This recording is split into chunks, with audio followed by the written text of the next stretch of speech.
نتمنى ونأمل انه المرحلة المقبلة انه كل التجاوزات اللي في المدرجات يعني نتجاوزها، وانه الامور تعود الى نصابها، وبالتالي او بالتأكيد انه لجنة الانضباط، لجنة المسابقات، الاتحاد بالكامل عليه دور وعليه عامل مهم جدا يا سيادة المستشار الفترة القادمة. طبعا اولا انا متفائل جدا بالمرحلة القادمة ان شاء الله.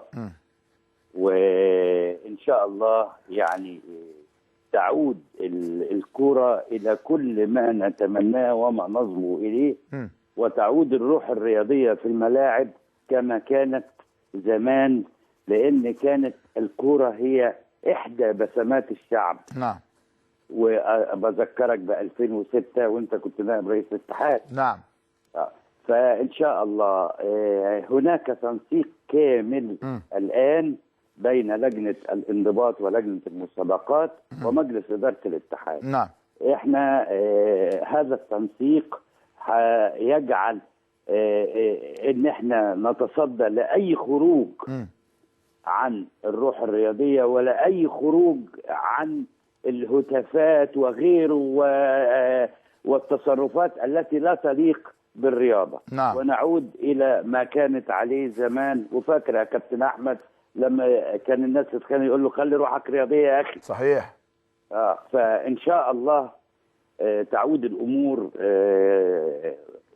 طيبه كما كانت. سياده المستشار، النهارده سمعت انه في تصريح لحضرتك قلت لو ان شيكابالا قدم شكوى في جماهير الاهلي لاتخذنا قرارا بعقابها، صحيح هذا الكلام؟ هذا التصريح مش بالمعنى ده نهائي. هو حضرتك زي ما انت عارف ان الاحداث التي تقع في الملعب تختص بها لجنه المسابقات. نعم. والاحداث التي تقع خارج الملعب تختص بها لجنه الانضباط. فانا هذا ما قلته في تصريحي بالامس، ان هيعرض الامر على خارج الملعب. ايه يعني خارج الاستاد ولا في المدرجات يا فندم؟ خارج الاستاد. خارج الاستاد، بس في وقائع كتيره جدا اختصيتوا بيها كانت في المدرجات يا فندم. يا فندم في حاجات كتيره جدا كانت في المدرجات كانت معروضه عليكم.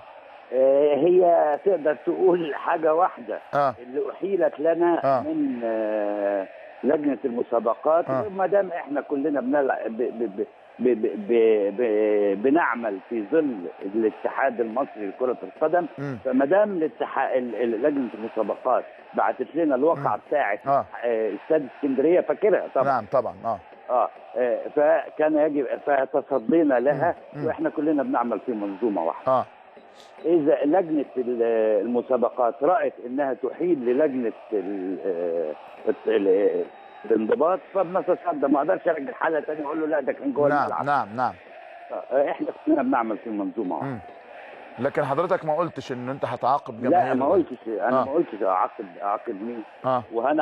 وهنا هقدر يعني تفتكر كرجل قضاء يقول هعاقب من غير ما احقق؟